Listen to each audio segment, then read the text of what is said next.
வணக்கம் GS fame, எல்லாரும் எப்படி இருக்கீங்க? அனதர் ஒரு டீட்டெயில் வீடியோவில் உங்களை சந்திப்பதில் மிக்க மகிழ்ச்சி. 2 நாட்கள் ஒரு electric SUV Tata Harrier EV. Imagine பண்ணி பாருங்கள், ஒரு 2 நாள் உங்களுக்கான எல்லா விதமான சோர்ஸையும் இந்த டாடா ஹாரியர் EV தான் கொடுக்க போகுது. நாங்கள் ஈரோடு டு கோத்தகிரி ஒரு ட்ராவல் போக போகிறோம். ஒரு அட்வென்ச்சர் ட்ரிப் தான் இது. ஜஸ்ட் லைக் தட் ஒரு ரியல் லைஃப் ரேஞ்ச் சொல்கிற ஒரு வீடியோவாக இருக்க போகிறது இல்லைங்க. இந்த வீடியோ பொறுத்த வரைக்கும் நமக்கு கூட ஒரு டாடா நெக்ஸான் கார் வருது. அந்த காரை சார்ஜ் செய்யறதுக்கான சோர்ஸ், அதுக்கப்புறம் நாம் ஒரு கேம்ப் ஸ்டே பண்ண போகிறோம். அந்த கேம்ப் ஸ்டேயில் நம்ம ஃபுட்டை சமைக்கிறதுக்கு கேம்ப் ஸ்டேக்கு தேவையான லைட்டிங்ஸ் எல்லாமே இந்த ஹாரியர் EV தான் ப்ரொவைட் பண்ணி கொடுக்க போகுது. அது கூடவே நம்மளோட ட்ராவல், தூக்கம், ஃபுட் எல்லாமே இந்த டாடா ஹாரியர் EV பேஸ் பண்ணி இருந்தால் 2 நாட்களுக்கு நான் இந்த காருக்குள்ளே தான் இருக்க போகிறேன். டாடா ஹாரியர் கூட இருந்து இந்த காரை பற்றின ஒரு முழு புரிதலை எடுத்துட்டு அதை தான் உங்ககிட்ட ஷேர் பண்ண போகிறேன்.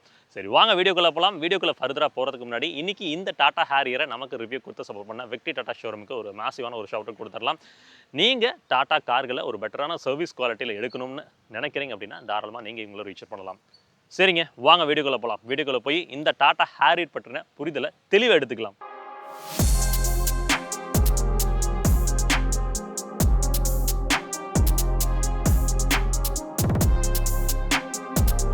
டாடா ஹாரியர் EVயோட எக்ஸ்டீரியர் டிசைன் அண்ட் டைமென்ஷன்ஸ் அப்படின்னு பார்க்குறப்போ உங்களுக்கு ஒரு மஸ்குலரான ட்ரெடிஷ்னல் எஸ்யூவி கேரக்டர் தான் இந்த காரை வடிவமைச்சிருக்காங்க. ட்ரெடிஷ்னலான எஸ்யூவி DNA அப்படின்றது நம்ம பார்க்குறப்ப ஃபீல் ஆகும். உங்களுக்கு லேண்ட் ரோவர் D8 ஒமேகா ஆர்கிடெக்சரோட பிளாட்ஃபார்மை யூட்டிலைஸ் பண்ணி தான் உங்களுக்கு ஹாரியர் அப்படின்ற டீசல் வாகனத்தை வடிவமைச்சு எடுத்து வந்திருந்தாங்க. அதோட DNA இருக்கிறத நம்மளால இங்கே பார்க்க முடியும். Acti.EV Plus அப்படின்ற ஜென்ரேஷன் 2 ஆர்கிடெக்சரை பேஸ் பண்ணி தான் இந்த ஹாரியர் EVயை வடிவமைச்சிருக்காங்க. எக்ஸ்டீரியர் டிசைன் அப்படின்னு பார்க்குறப்போ உங்களுக்கு கனெக்டட் DRLs, ஒரு LED ப்ரொஜெக்டர்ஸ் கொடுத்துருக்காங்க. அது கூட ஃப்ரண்ட்ல வந்து பார்த்தீங்கன்னா உங்களுக்கு 600 mm of water wading depth அப்படின்றது நமக்கு இங்கே கிடைக்குது. குவாட் வீல் டிரைவ் செட்டப்போட கிடைக்கிற இந்த Harrier EV 25.3 degree approach angle, 26.4 degree departure angle and 600 mm of water wading capacity அப்படின்றது நான் ஆல்ரெடி சொன்ன மாதிரி இருக்குங்க.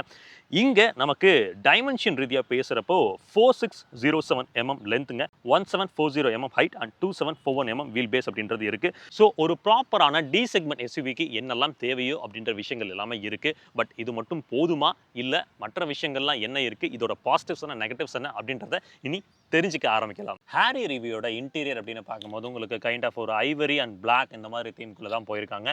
இன்ஃபோடெயின்மெண்ட் சிஸ்டம் பார்த்தீங்கன்னா 14.5 இன்ச்சில் Samsung QLED Harman infotainment system கொடுத்துருக்காங்க. 10 ஸ்பீக்கர் அவுட்புட்டோட இருக்கு. ஸோ கம்ஃபர்ட் ரீதியாக பார்க்குறப்போ நமக்கு வென்டிலேட்டட் சீட்ஸ் அப்படின்றது ஃப்ரண்ட்டில் நமக்கு கிடைக்குது. சீட்ஸோட வடிவமைப்பு அப்படின்னு பார்க்குறப்போ எர்கனாமிக்கலி டீசெண்டாக தான் பண்ணியிருக்காங்க. ரியர்லையுமே வந்து நல்ல ஒரு லெக் அண்ட் நீ ஸ்பேஸ் அப்படின்றது ப்ளே ஆகிருக்கு.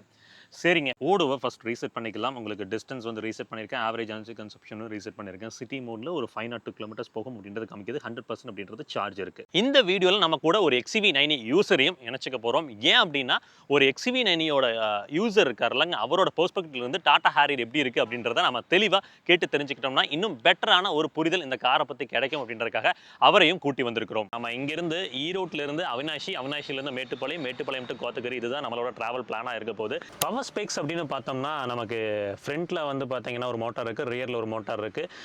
ஃப்ரண்ட்டை பொறுத்த வரைக்கும் இண்டக்ஷன் மோட்டார் பயன்படுத்தியிருக்காங்க. ரியரில் வந்து பார்த்தீங்கன்னா பர்மனன்ட் மேக்னெட் சிங்க்ரனஸ் மோட்டார் தான் பயன்படுத்தியிருக்காங்க. ரயில் வீல் டிரைவில் பேசிக்காக கிடைக்குது. நீங்கள் வேணும்னா டாப் ஆஃப் த லைன் போகிறப்ப குவாட் வீல் டிரைவில் எடுத்துக்க முடியும். Quad wheel drive dual motor setup போகிறப்போ நமக்கு 0 to 100 6.3 செகண்ட்ஸில் பூஸ்ட் மோடில் யூட்டிலைஸ் பண்ணிக்க முடியும். 6 விதமான டெரைன் மோட்ஸ் கொடுக்குறாங்க. நார்மல், ஸ்னோ கிராஸ், மட், சாண்ட், ராக் கிரால், கஸ்டம் மோடும் இருக்குது. ட்ரை மோட்ஸை பொறுத்த வரைக்கும் echo, city, sport and boost அப்படின்னு 4 மோட்ஸ் கொடுத்துருக்காங்க. கிரேடபிலிட்டி அப்படின்னு பார்க்கும்போது 47%. டாப் ஆஃப் த லைனில் 75 kWh பேட்டரி பேக் கிடைக்குது. LFP டைப்புங்க, சிலிண்ட்ரிக்கல் மெத்தடாலஜியில் தான் போயிருக்காங்க. லைஃப் டைம் வாரண்டியும் இங்கே நமக்கு இருக்குது. ஸோ ஜஸ்ட் லைக் தட் ஒரு எஸ்யூவியாக கொண்டு வராமல் ஒரு ஆல் டெரைனுக்கும் சப்போர்ட் பண்ணக்கூடிய ஒரு எஸ்யூவியாக கொண்டு வந்திருக்காங்க. ஆல் டெரைனில் எப்படி பர்ஃபார்ம் பண்ணுது அப்படின்றத நம்ம ரியல் டைமில் பார்க்குறப்ப தெரிஞ்சுக்கலாம். ஸ்பெக்ஷீட் டேட்டா படி பேசிட்டோம். ஸ்பெசிஃபிகேஷன் பற்றி பார்க்குறப்போ வாஸ்ட்டாக நிறையா இருக்குது. பட் ரியல் டைமில் டிரைவிங்கில் என்ன இருக்குது அப்படின்றத பேசினா தான் உங்களுக்கும் விஷயங்கள் புரிய வரும். சஸ்பென்ஷன் ஃபஸ்ட்டு பார்த்தோம்னா ஃப்ரண்ட்டில் வந்து இண்டிபெண்டன்ட் மேக்பர்சன் ஸ்டெபிலைசர் பாரோட கொடுத்துருக்காங்க. ரியரில் வந்து மல்டிலிங்க் ரியர் சஸ்பென்ஷன், அது வந்து இண்டிபெண்டன்ட் செட்டப்பில் தான் இருக்குது. MTVCL ஃப்ரீக்வன்சி செலக்டிவ் டேம்பிங் இந்த மாதிரி விஷயங்கள் எல்லாமே பயன்படுத்தியிருப்பதால் நமக்கு ஸ்பீட் பிரேக்கர்ஸுங்க, பாத் ஹோல்ஸு இந்த மாதிரி விஷயங்களில் விடுறப்போ அந்த ஷாக்ஸ் அப்சார்ப் பண்ணி நமக்கு உள்ள கேபின்குள்ளே அதை ட்ரான்ஸ்ஃபர் ஆகாமல் வச்சுக்குது. இப்போது ஃபார் எக்ஸாம்பிள் ஒரு சின்ன ஸ்பீட் பிரேக்கருங்க, மேலே ஏறி இறங்குறோம் அப்படின்னா நல்லா கம்ஃபர்டபுளாக அது வந்து செட்டில்டு நம்மளை உள்ளே வச்சுக்குது. ஒரு ஜர்க்கியான ரைடோ இல்லை ஒரு பம்பியரான ஒரு ரைடோ கொடுக்கறதில்ல. சரி, இந்த கம்ஃபர்டபுள் சஸ்பென்ஷன் வந்து நமக்கு ரியல் டைமில் வந்து ஹை ஸ்பீட்ஸ் போகிறப்போ எப்படி இருக்கும்னு கேட்டிங்கன்னா, இங்கே எஃப்எஸ்டி இருப்பதால் ஹை ஸ்பீட்ஸ் போகிறப்ப வந்து டேம்பர்ஸ் டைட் ஆவதால் உங்களுக்கு அந்த ஸ்டெபிலிட்டி, ஸ்ட்ரெயிட் லைன் ஸ்டெபிலிட்டி அப்படின்றது வந்து ஃப்ளாட்டன் பண்ணி உங்களுக்கு சாலிடாக இருக்குது. கர்வ் வெயிட் கிட்டத்தட்ட வந்து 2.2 to 2.3 டன் இருப்பதால் நம்ம பிரேக்ஸ் அப்படின்றது வந்து ஸ்பாஞ்சி அண்ட் ப்ராக்ரெசிவாக தான் வச்சுருக்காங்க. நீங்கள் ஷோ ஃபோட்டோ அடித்தோடனே அந்த கன் பாயிண்டில் நிற்கிற மாதிரி அக்ரெசிவ் பேட்டர்ன் இல்லை, ப்ராக்ரெசிவாக வச்சுருக்காங்க. ஸோ தட் அந்த ஜி ஃபோர்ஸ் அப்படின்றது மினிமலைஸ்டாக இருக்கும்னு டாடா மோட்டார்ஸ் நிறுவனம் வந்து கிளைம் பண்ணியிருக்காங்க. இன்னொரு விஷயம், நம்ம அந்த ஹேரியரோட டிரைவ் யூனிட்லையும் பேசியிருந்தோம். அவங்க வந்து கம்ஃபர்ட் ஓரியன்டாக தான் அந்த காரை வந்து ஒரு ஃபேமிலி சென்ட்ரிக்காக ஒரு காமன் மேன் வாங்குறாங்க, ஒரு ஃபேமிலியாக பயன்படுத்துகிறப்போ கம்ஃபர்ட் ஜோனில் இருக்கிறதுக்கு என்ன விஷயங்களை பண்ணணுமோ அதெல்லாம் தான் கொடுத்துருக்காங்க. டிரைவிங் டைனமிக்ஸ் ஓரியன்டாக மட்டும் நம்ம ஃபோக்கஸ் பண்ணியிருந்தோம்னா சஸ்பென்ஷன் கொஞ்சம் ஸ்டிஃப் பண்ணுற மாதிரி இருக்கும். அதை வச்சுட்டான் வந்து ஒரு ஃபேமிலியாக நம்ம போகிறப்போ வந்து அந்த ஸ்டிஃப் நோட் கொஞ்சம் கொஞ்சமாக வந்து நமக்கு ஒரு சின்ன ஒரு பாதிப்பை கொடுக்கும். இந்த சென்ஸ் வந்து கொஞ்சம் ஸ்டிஃபாக இருக்கிறப்ப கொஞ்சம் பம்பியரான ரைடு இருக்கும். நாம் இப்போது கிட்டத்தட்ட நம்ம அரௌண்ட் வந்து பார்த்திங்கன்னா ஒரு 90+ ஸ்பீட்ஸில் க்ரூஸ் பண்ணிகிட்டு இருக்கோம். ஸ்ட்ரெயிட் லைனில் வந்து வண்டி ராக் சாலிடாக ஸ்டேபிளாக இருக்குது. நம்ம ஹை ஸ்பீட்ஸ் போகிறப்ப வந்து எந்த விதத்துலையுமே ஒரு அன்னோவிங்கான ஒரு ஃபீல் கொடுக்கல. பட் அந்த சாஃப்ட்வேர் சஸ்பென்ஷன் செட்டப் வந்து உங்களுக்கு ஆப்வியஸ்லி வந்து இந்த ஒரு டைவை வந்து பார்த்திங்கன்னா ஒரு டக்குன்னு வந்து ஒரு லெஃப்ட் எடுக்கிறீங்க அப்படின்னா இந்த ஒரு டைவ் இருக்கும், அதே மாதிரி ரைட் எடுக்கிறீங்க ஒரு டைவ் இருக்கும். அந்த டைவ் அப்படின்றது வந்து மேஜர்லி இந்த கம்ஃபர்ட் சஸ்பென்ஷனால தான் நடந்திருக்கு. அது ரொம்ப பாதரிங்காக இருக்கான்னு கேட்டிங்கன்னா, நாம் ஒரு ஈவி கார் வாங்குகிறோம், நாம் இந்தியாவில் இருக்கக்கூடிய ஒரு லீகல் ஸ்பீட்ஸ் ஒரு 100 to 120 ட்ராவல் பண்ணுறோம் அப்படின்னா அது எனக்கு தெரிஞ்ச பிரச்சனையாக இருக்காது. பியாண்ட் 120 அப்படின்ற போது தான் நீங்கள் ஷார்ப்பாக நீங்கள் வந்து லெஃப்ட் ஆர் ரைட் வந்து டக்குன்னு எடுக்கிறீங்க, கொஞ்சம் வந்து அக்ரெசிவ் நேச்சரில் ட்ரைவ் பண்ணுறீங்க அப்படின்னா அது வந்து ஒரு பாதிப்பாக இருக்கும். பாருங்கள்,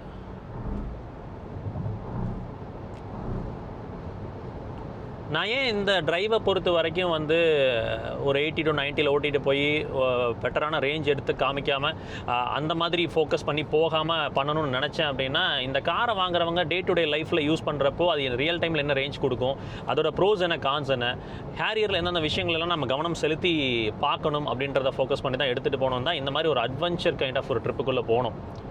இன்னொன்று 80 to 90 ஸ்லோவாக போய் ரேஞ்சை காமிச்சு அது யாருக்குமே பிரோஜனம் இல்லாமல் போகிறதுக்கு இது பெட்டர் ப்ராக்டிக்கலாக இருக்கும்னு நினைக்கிறேன்.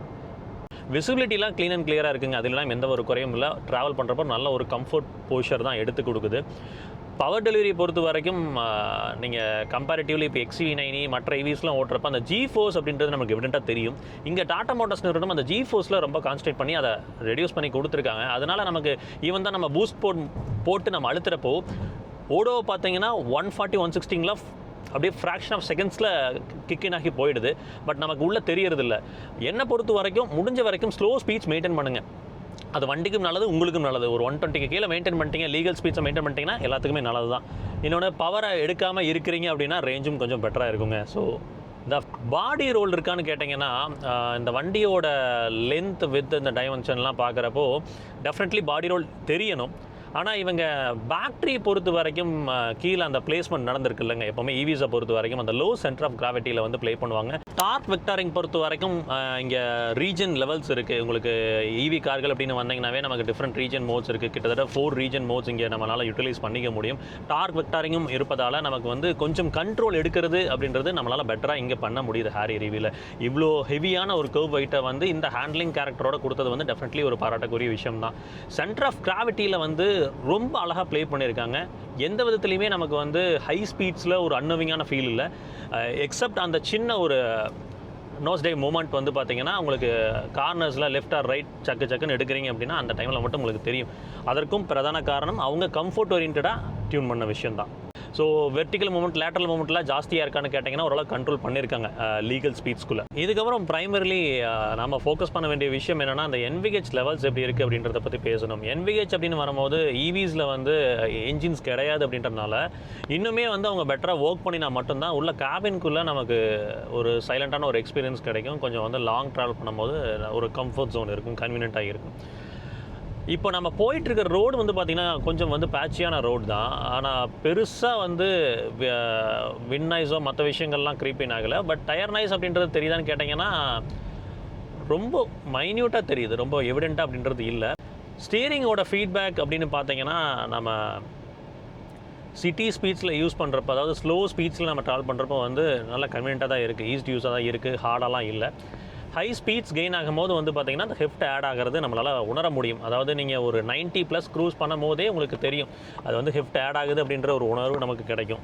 அப்புறம் இன்னொரு ஃபேக்டர் நம்ம ரொம்பவே ஈவி காரில் கன்சிடர் பண்ண வேண்டியது என்னென்னா, நம்ம இந்த பெட்ரோல் டீசல் வாங்கினோம்லாம் ஓட்டுறோம்னா முன்னாடி ஆவரேஜ் ஃபியூல் எஃபிஷியன்சி அப்படின்னு சொல்லி ஒன்று காமிக்கும். இங்கே வந்து அதுக்கு பதிலாக வந்து வாட் ஹவர் பர் கிலோமீட்டர் அப்படின்னு இருக்கும். அதாவது எவ்வளோ எனர்ஜி ஒரு கிலோமீட்டருக்கு இது கன்சியூம் பண்ணுது அப்படின்றத பொறுத்து. ஸோ அதை நீங்கள் எந்த அளவுக்கு குறைச்சி கொண்டு வரீங்களோ அந்த அளவுக்கு ரேஞ்ச் அப்படின்றது பெட்டராக இருக்கும். அதில் நீங்கள் கான்சன்ட்ரேட் பண்ணுறது ரொம்பவே ஒரு முக்கியமான ஃபேக்டராக இருக்கும் ஈவி கார்களில். நீங்கள் பிராண்ட் வந்து ஒரு ரேஞ்ச் கிளைம் பண்ணியிருக்காங்க, அந்த ரேஞ்சை நீங்கள் அட்டைன் பண்ணணும், அந்த ரேஞ்ச் கிட்ட வரணும் அப்படின்னா நீங்கள் வாட் ஹவர் பர் கிலோமீட்டரில் ஒர்க் பண்ணி ஆகணும். ஒரு 100 to 120 நீங்கள் வந்து வாட் ஹவர் பர் கிலோமீட்டர் ஆவரேஜாக எடுத்துகிட்டு வந்துட்டிங்கன்னா உங்களுக்கு பெட்டரான ஒரு ரேஞ்ச் அப்படின்றது இங்கே இருக்கும். அடுத்து ஏசிங்க, அதாவது வெளியில் டெம்பரேச்சர் கொஞ்சம் ஜாஸ்தியாக தான் இருக்குது, வெயிலாக தான் இருக்குது. உள்ள ஏசி த்ரோ அப்படின்றது ஃப்ரண்ட்டில் வந்து மோர் தென் சஃபிஷியண்ட்டாக இருக்குது, எனக்கு பெருசாக தெரியல. பட் ரியரில் ட்ராவல் பண்ணுற பேசஞ்சர்ஸ்க்கு இன்னும் கொஞ்சம் எஃபெக்டிவாக இருந்திருக்கலாம் அப்படின்ற கருத்து தான் சொல்கிறாங்க. கோத்தகிரி இனி மேலே ஏற போகிறோங்க. 75% வந்து ரிமைனிங் இருக்குது. இன்னும் நமக்கு 101 கிலோமீட்டர்ஸ் அப்படின்றது நம்ம ட்ராவல் பண்ணி வந்திருக்கிறோம். 347 அப்படின்னு காமிக்குது. இனி மேலே ஏறிட்டு மீதம் விஷயங்கள்லாம் பேச ஆரம்பிக்கலாம். கோத்தகிரி ஹில்ஸ் ஏற ஆரம்பிச்சிட்டோங்க. கிட்டத்தட்ட நீங்கள் பார்த்துருப்பீங்க ஓடோவில் என்ன கிளாக்கின் ஆகிருந்தது அப்படின்னு. ஹில் ட்ரைவ் பொறுத்த வரைக்கும் ஈவிஸ் அப்படின்றப்போ கீழே இறங்குறப்ப ரீஜெனரேஷன் நமக்கு பெட்டராக இருக்கும். அதனால் போயிட்டு ரிட்டன் வரப்போ எப்படி இருக்குது அப்படின்றத பற்றி பேசுவோம். இப்போ மேலே ஏறுறதுக்கு வந்து ஓவர்டேக் பண்ணுறதுக்கெலாம் ஈவியோட இன்ஸ்டன்ட் டார்க் அப்படின்றது நமக்கு ரொம்பவே ஹெல்ப்ஃபுல்லாக தான் இருக்குது. ரேஞ்ச் டாப் இருக்கான்னு கேட்டிங்கன்னா ஆப்வியஸ்லி நம்ம ஹில்ஸ் மேலே ஏறுறோம் அப்படின்னா, ஸ்லோப் ஏறுறோம் அப்படின்னா அந்த ரேஞ்ச் டாப் அப்படின்றது கொஞ்சம் அதிகமாக தான் இருக்கும். அதை வந்து நம்ம கீழே வரும்போது ரீஜனில் நம்மளால் பேலன்ஸ் அவுட் பண்ணிட முடியும். ஹில் ஏறும்போது இந்த IRPM அண்டு இந்த பில்லர் வந்து பயங்கரமாக மறைக்குதா அப்படின்னு கேட்டிங்கன்னா பெருசாக அந்த மாதிரி ஒரு தொந்தரவு இப்போ வரைக்கும் கொடுக்கல. வேணா ஒன்று கொஞ்சம் பக்கத்தில் வச்சு உட்காந்துக்கிறேன். பெரிதான ஒரு பிளைண்ட் ஸ்பாட்டெல்லாம் எதுவும் கொடுக்கலங்க. ஓகே, இப்போது நம்ம 90 கூகுள் ப்ரோ யூசர் ரிவ்யூ அப்படிங்க பார்த்துருப்பீங்க. அவரை நம்ம வெல்கம் பண்ணிக்கலாம். ஹரியர் அண்ட் 90 ரெண்டுமே எடுத்துகிட்டு வந்திருக்கோம். ஆமாங்க. அதில் இப்போ உங்களுக்கு நேற்று இப்போ 90 ட்ரைவ் பண்ணியிருக்கீங்க, ஹரியர் ஓட்டியிருக்கீங்க. ஆமாம் ஆமாங்க. இப்போ 90லேருந்து ஹரியர் வந்தோடனையும் ஃபர்ஸ்ட் உங்களுக்கு ஃபர்ஸ்ட் இம்ப்ரெஷன் எப்படி இருக்குது? ஓகே, ஸோ நம்மக்கிட்ட இந்த ஹேரியர் வந்து top of the line quad wheel drive வந்து இருக்குது. ஆமாம். ஸோ இனிஷியல் புல் வந்து பார்த்தீங்கன்னா டார்க் அதிகமாக இருக்கனால அந்த ஒரு ரெஸ்பான்ஸ் டைம் வந்து அதிகமாக இருக்குங்க. ஸோ மற்றபடி வந்து இன்னொரு விஷயம் நான் நோட் பண்ணுறது சீட்டிங் போஸ்டர். ஸோ 90ல் வந்து கொஞ்சம் ஹைட்டில் வந்து இருப்பீங்க. அண்ட் இது வந்து என்னென்னா லைக் குக்கூன் பண்ண மாதிரி சூப்பராக இருக்குன்னு நான் சொல்லுவேன். அதுக்கு மெயின் இன்னொரு காரணம் என்னென்னா டேஷ்போர்டுன்னு சொல்லலாம். ஸோ அதில் வந்து ஒரு ஃப்ளாட் ஆன ஒரு டேஷ்போர்ட், இது வந்து லேயர்ட் டேஷ்போர்ட். ஸோ ஒரு மிக்ஸ் ஆஃப் ஆமாம் ஆமாம் ஆமாம். அண்ட் கன்வென்ஷனல் காரில் என்ன இருக்கோ அதே மாதிரி தான். சீட்டிங் கம்ஃபர்ட் சீட்டிங் கம்ஃபர்ட் வந்து பார்த்தீங்கன்னா எனக்கு ரெண்டுமே வந்து ஒரே மாதிரி தான் இருக்குன்னு நான் வந்து சொல்லலாம். பட் 90ல் வந்து பார்த்தீங்கன்னா வித் ஆஃப் தி சீட் வந்து கொஞ்சம் வைட் அதிகம். ஸோ நீங்கள் லெஃப்ட் ரைட் கொஞ்சம் நீங்கள் போனாலும் உங்களுக்கு இருக்குது. பட் இது வந்து அப்படி கிடையாது, இது நீங்கள் ஃபிக்ஸ்ட் போஸ்டராக அப்படியே உட்கார மாதிரி இருக்குது. ஸோ குஷன்ஸ் வந்து பார்த்தீங்கன்னா ரெண்டு காருமே it's more to equal size நான் வந்து சொல்லுவேன். இன்னொரு விஷயம் வந்து என்னென்னா உள்ள இருக்கிற IRPM வந்து இங்க எலக்ட்ரிக் டிஸ்பிளே, ஓகேங்களா, டிஸ்பிளேல கேமரா வந்து ப்ரொஜெக்ட் பண்ணுது. அதனால வந்து எனக்கு ரொம்ப ஒரு ரிலீஃபா இருக்கு. ஏன்னா 90 நான் ஓட்ட நான் இதை மறந்துட்டேன், ஆக்சுவலி நான் பார்க்கறதே நான் விட்டுட்டேன். பட் இந்த கார்ல மேபி எனக்கு அந்த சான்ஸ் வந்து இருக்கு. மேபி 90ல உங்களுக்கு இது பார்க்கறதே வேஸ்ட் மாதிரி இருக்கும். சோ சைடு மிரர்ஸ்ல நான் ரிலே பண்ணுவேன், ரெஸ்ட் இருக்கும். சோ அதனால வந்து எனக்கு மேபி இந்த கார்ல இது பார்க்கிறதுக்கு ஒரு சான்சஸ். நான் ஹேரியர் வந்து அரௌண்ட் ஒரு 50 கிலோமீட்டர்ஸ் கிட்ட ஓட்டி பண்ணுவீங்க. 90க்கும் இதுக்கும் மெயின் டிஃபரன்ஸ் என்னன்னா இது வந்து சாஃப்ட்வேர் சைடில் இருக்கு, ஓகேங்களா. 90 வந்து உங்களுக்கு ஸ்டிஃப்னஸ் உங்களுக்கு தெரியும். பட் இந்த 50 கிலோமீட்டர் ஓட்டுனதுல எனக்கு ஹேரியர் வந்து என்னன்னா லைக் ஃபேமிலி ஆடியன்ஸ்க்கு ஒரு நல்ல ஒரு ட்ரீட். இந்த காருக்கு இந்த ஒரு சைஸ்க்கு they have done 147 கிலோமீட்டர்ஸ் கிட்டத்தட்ட ட்ராவல் பண்ணி டெஸ்டினேஷனை ரீச் பண்ணியிருக்கோம். கிட்டத்தட்ட மணி 7 ஆயிடுச்சுங்க. நிறைய இடையில ஸ்டாப்பிங்ஸுங்க, அதுக்கப்புறம் நிறைய விஷயங்கள் நடந்துச்சு, அதை நம்ம பேசுவோம். 45% ரிமைனிங் சார்ஜ் அப்படின்றது இருக்குது. 275.0 Wh per கிலோமீட்டர் அப்படின்றது கன்சியூம் பண்ணிடுது. என்னடா ஹைவேஸில் ட்ராவல் பண்ணிட்டு இருந்தா திடீர்னு நைட் டைமில் ஆக்சுவலாக ரொம்ப நாளாக இதை எக்ஸ்பீரியன்ஸ் பண்ணணும்னு நினச்சிட்டு இருந்தேன் ப்ரோ. நான் இந்த மாதிரி ஒரு அட்வென்ச்சர் ட்ரிப் போகணும் அப்படின்னு நினச்சேன். ஆனால் ஈவியில் வந்து இது நடக்கும் அப்படின்னு நான் எதிர்பார்க்கல. கிட்டத்தட்ட நம்ம எவ்வளோ வந்திருக்கோம், 147 கிலோமீட்டர் வந்திருக்கோம். 45% ஆஃப் சார்ஜ் ரிமைனிங் இருக்கு ப்ரோ. 187 போன்னு காமிக்குது. வாட் ஹவர் பர் கிலோமீட்டர் வந்து 275. ஆப்வியஸ்லி ஹில் ஸ்டேஷன் மேலே ஏறி இருக்கும். ஃபர்ஸ்ட் ப்ரோ இன்ட்ரடியூஸ் பண்ணிக்கு நம்ம சதீஷ் ப்ரோ, விக்டரி டாட்டாலேருந்து கூட இருக்கிறாரு. இன்னைக்கு நம்ம கூட ஃபுல்லாக ட்ராவல் பண்ணுறாங்க. இன்னும் 2-3 பேர் இருக்காங்க, நான் எல்லாத்தையுமே காமிக்கிறேன். நம்மளாம் பார்த்துருப்பீங்க. நம்ம ரீசெண்டாக வந்து XCV 90யோட யூசர் ரிவ்யூ பண்ணியிருந்தோம், கிருஷ்ணகிரியில் வந்து. நான் வந்து இந்த ஹேரி ரிவ்யூ எடுத்துகிட்டு வரும்போதே ப்ரோக்கு கால் பண்ணி, ப்ரோ நீங்களும் வந்துட்டு எக்ஸ்பீரியன்ஸ் பண்ணி சொன்னீங்க. நானும் இந்த வண்டி நான் இதுக்கு முன்னாடி ஓட்டுனதும் இல்லை, அண்ட் நிறைய ஃபீச்சர்ஸ் ஆல்ரெடி இருக்குது இந்த வண்டியில். ஸோ அதையும் இந்த மாதிரி ஒரு எக்ஸ்பீரியன்ஸ் பண்ணதில்லை. ஸோ அதனால தான் நானும் வந்து கிளம்பி வந்துட்டேன். அண்ட் 2 வண்டி எடுத்துகிட்டு வந்துட்டோம். என்னடா நடு ரோட்டில் வண்டி நிற்கிது காமிக்கிறேன். நடு ரோட்டில் கேப் போட்டு உட்காந்துருக்கேன். ஏன்னா ஆக்சுவலாக ரிசார்ட்லாம் புக் பண்ணலை. நாங்கள் பிளானே வந்து ஒரு சின்ன இடத்துல மட்டும் பர்மிஷன் கேட்டுட்டு கார் இடத்தான் வந்து பார்த்தீங்கன்னா முழு சோர்ஸை நாங்கள் பயன்படுத்திட்டு இருக்கிறோம். ஒரு 3 kV ஆக்சுவலாக வந்து வெஹிக்கிள் டு லோடு அப்படின்றத பயன்படுத்த முடியும். கேமரா லைட்டில் ஆரம்பித்து அங்கே இருக்கிற அடுப்பு, இந்த கேம்ப் ஸ்டேக்கு தேவையான லைட்ஸு எல்லாமே வந்து நம்ம ஹேரி ரிவ்யூ தான் நமக்கு சோர்ஸ் பண்ணிட்டு இருக்கு. ப்ரோ நல்ல ஒரு சாங்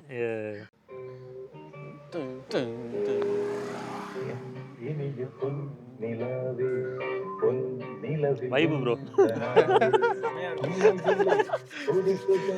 நல்லா இப்படி பண்ணணும். என்ன பிரச்சனைனா மானிட்டைசேஷன்ல போட்டுருவாங்க. அவரு எங்க அடி பிடிச்சிச்சு. உங்ககிட்ட நான் என்ன சொன்னேன்? எனக்கு தெரிஞ்சு குளிர், அதனால குக்கிங் டைமும் கொஞ்சம் ஜாஸ்தி ஆச்சு. கிட்டத்தட்ட நம்ம ஒரு 40 மினிட்ஸ் ஆச்சுன்னு நினைக்கிறேன்.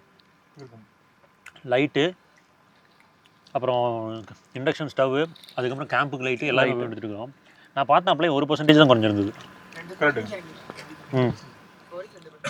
நைட் ஸ்டே முடிஞ்சு டே 2 ஸ்டார்ட் ஆயிருச்சு. டால்பி அட்மோஸ் நமக்கு ரொம்பவே யூஸ்ஃபுல்லாக இருந்துச்சு. அட்மோஸ் ஃபைல்ஸ் நம்மள்ட்ட கிடையாது, பட் சாங்ஸ் கேட்கும்போது நல்லாவே இருந்துச்சு. நைட் டைமில் வந்து ஒரு இளையராஜா சாங் கேட்டு எக்ஸ்பீரியன்ஸ் பண்ணிட்டு தூங்குறப்ப நல்லா தான் இருந்துச்சு.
நார்மல் ஆடியோட குவாலிட்டி கேளுங்க. முடிஞ்ச வரைக்கும் வந்து ஒரு ஹைரஸ் சாங்ஸ் வந்து இப்போது ஆப்பிள் மியூசிக் இல்லை வந்து கானாவில் வந்து டால்பி அட்மோஸ் சப்போர்ட் பண்ணும். ஸோ அந்த மாதிரி ஆடியோஸ் ஃபைல் நீங்கள் ப்ளே பண்ணிங்கன்னா இந்த இமர்சிவ் எக்ஸ்பீரியன்ஸ் அப்படின்றத நீங்கள் ஹியர் பண்ண முடியும்.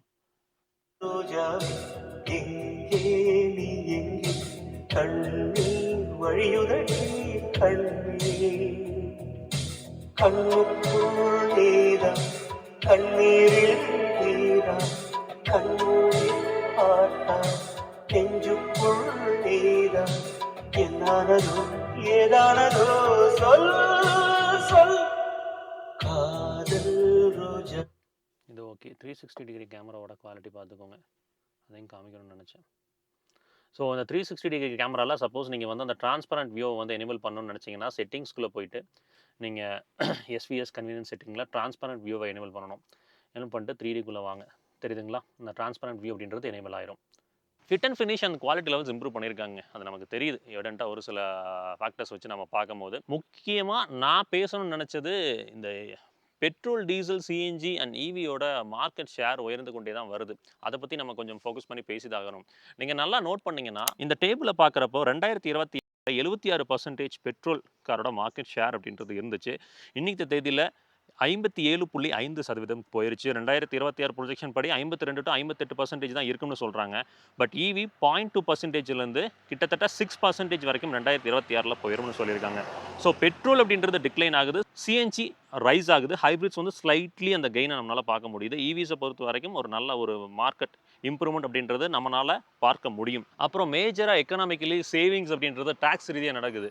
இன்னுமே வந்து இப்போ நியூ ஜிஎஸ்டி ஸ்லாப் வந்த பிறகும் ஈவியை பொறுத்த வரைக்கும் 5% டேக்ஸ் ஸ்லாப்புக்குள்ளே தான் இருக்குது. அது போக நம்ம நோட் பண்ணது, ஒரு பெட்ரோல் கார் நீங்கள் ஒரு வருஷத்துக்கு ஒரு 15,000 கிலோமீட்டர் ஓட்டுறீங்கன்னா ஃபியூல் அப்படின்றது வந்து கிட்டத்தட்ட 1,17,000 ரூபாய் கிட்ட செலவாகுது. அப்ராக்சிமேட்லி நான் சொல்கிறேன். ஆவரேஜாக நான் வந்து ஒரு 15 kmpl கிடைக்கும்னு வச்சாலே. இதுவே நான் வந்து ஈவிஸில் நான் ட்ராவல் பண்ணுறேன்னா ஒரு வருஷத்துக்கு எனக்கு அப்ராக்சிமேட்லி ஒரு 34,000 ரூபாய் தான் செலவாகுது. இந்த எக்கனாமிக்கலி இந்த பெட்ரோல் காட்டிலும் இந்த ஈவிக்கான சேவிங்ஸ் அப்படின்றது பெட்டராக இருக்குது. முதல்ல தான் வந்து பெட்ரோல் காரும் டீசல் காரும் இதை தாண்டி ஈவி காரோட விலை ரொம்ப ஹியூஜாக இருந்தது. நீங்கள் ஹேரியரோட டீசல் கவுண்டர் பார்ட்டியும் ஹேரியரோட ஈவி கவுண்டர் பார்ட்டியும் கால்குலேட் பண்ணிங்கனாவே ஒரு டிராஸ்டிக்கான ஒரு டிஃப்ரென்ஸ் இருப்பதில்லை. ஸோ அதனால் இந்த சேவிங்ஸ் அப்படின்றது அதிகபட்ச ட்ராவல் நம்ம பண்ணுறோம். நிறைய அட்வென்ச்சர் ட்ரிப்ஸ் போகணும்னா டெஃபினெட்லி யூஸ் பண்ணலாம். கூடவே குவாட்வில் டிரைவ் இருப்பதால் நம்ம எந்த விதமான ரோட்ஸுக்கு எடுத்துகிட்டு போனாலும் புட்ஃபோர்த் பண்ணனாலும் கேப்பபிளாக இருக்குது. ரொம்ப கம்ஃபர்ட் ஜோனில் நம்மளால் இருக்க முடியுது. சேஃப்டி ரீதியாக பேசணும் அப்படின்னா ஃபைனல் கன்க்ளூஷன் பார்ட்டில் ஏன் சேஃப்டி பேசுகிறேன்னா, சேஃப்டி பற்றி எல்லாத்துக்குமே தெரியும். டாடா மோட்டார்ஸ் நிறுவனம் நல்லா சார்டாக தான் பண்ணியிருப்பாங்க. இதுவுமே வந்து 5 ஸ்டார் NCAP வாங்கின வண்டி தான். உங்களுக்கு ரியல் டைமில் நல்லாவே பர்ஃபார்ம் பண்ணும். ரியல் லைஃப் ஆக்சிடென்ட்ஸ்லையும் சரி உங்களை காப்பாற்றுறதுல கண்டிப்பாக வந்து ஒரு நல்ல ஒரு செக்யூர்டான ஒரு காராக தான் இருக்கும். உங்களுக்கு 7 airbags, ABS, CBD, electronic stability program, level 2 ADASங்க, tyre pressure monitoring system, hill start assist control, hill descent control, electronic brake prefill, brake assist function, இந்த மாதிரி ஏகப்பட்ட சேஃப்டியை active and passive related add பண்ணி கொடுத்துருக்காங்க. ஸோ அதில் நீங்கள் அஷ்யூர்டாக இருக்கலாம். கிட்டத்தட்ட 2.2 டன்லேருந்து 2.35 டன் வரைக்குமே வந்து இந்த காரோட கர்வ் வெயிட் அப்படின்றது இருக்குது. நல்லா சாலிடான ஒரு கர்வ் வெயிட் அப்படின்றதுனால உங்களுக்கு பேட்டரியும் கீழே லோ சென்டர் ஆஃப் கிராவிட்டி அப்படியே புல் பண்ணி கொடுக்குறதால நமக்கு நல்ல சாலிடான ஒரு டிரைவ் எக்ஸ்பீரியன்ஸை கொடுக்குது. நான் பர்சனலாக ஃபீல் பண்ணது, நீங்கள் உள்ளே உட்கார்றப்போ ஒரு கமாண்டிங் போஸ்டரில் உட்காந்து நமக்கு கிளியரான ஒரு விசிபிலிட்டியில் ட்ராவல் பண்ண முடிஞ்சிச்சு. என்னன்னா கொஞ்சம் அந்த அண்டத்தை சப்போர்ட்டை கொஞ்சம் என்ஹான்ஸ் பண்ணியிருக்கலாமோ, ரியர் சீட்லேயும் சரி ஃப்ரண்ட் சீட்லேயும் சரி, அது மட்டும் தான் எனக்கு தோணுச்சு. அதை பண்ணியிருந்தாங்கன்னா சூப்பராக இருந்திருக்கும். ஒரு வரக்கூடிய அப்டேட்டில் வந்து ஃப்ரண்ட்டில் வந்து அந்த அண்டத்தை சப்போர்ட் அட்ஜஸ்ட் பண்ணுற மாதிரிலாம் எடுத்துகிட்டு வந்தாங்கன்னா இந்த காரை பீட் பண்ணுறது ரொம்பவே டஃப்பாக இருக்கும் காம்படிட்டர்ஸ்க்கு. நைட் டைமில் ட்ராவல் பண்ணுறப்போ அந்த ஹெட்லாம்போட வெளிச்சம் அப்படின்றது வந்து ரியல் டைமில் நல்லா இருக்கான்னு கேட்டிங்கன்னா நல்லா த்ரோ இருக்குது. உங்களுக்கு அடாப்டிவ் ஹை பீம் சிஸ்டம் இருக்கிறனால வந்து ஆப்போசிட்டில் வரவங்களுக்கு அது ஒரு பெரிய தொந்தரவாக தெரியலை.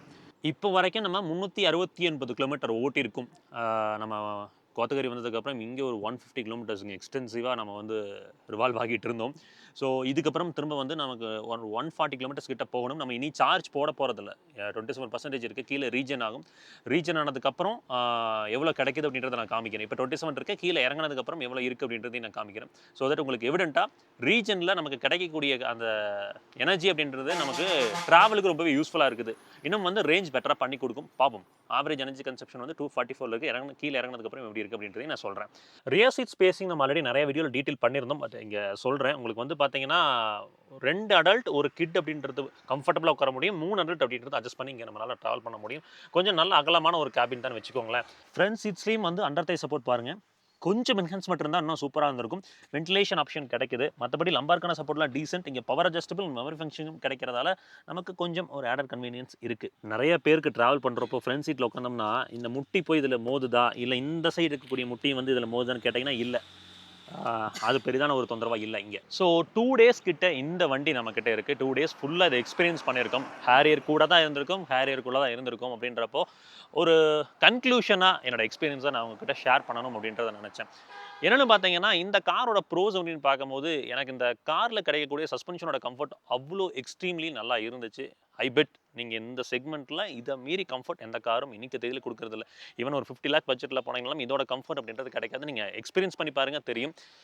அடுத்து ஃபேக்டர்ஸ் அப்படின்றது ஃபீச்சர்ஸ் ரிச்சாக இருக்குது. நிறைய விஷயங்கள் நமக்கு கிடைக்குது. அப்படின்றப்போ நமக்கு எந்த விதத்துலையுமே வந்து ஓல்ட் ஸ்கூலாக இன்னொரு 5 to 6 வருஷம் கழித்து பார்த்தீங்கனாலும் தெரியாது. அப்புறம் 3வது ஃபேக்டர் எக்கனாமிக்கலாக இருக்கும் நமக்கு இந்த கார்.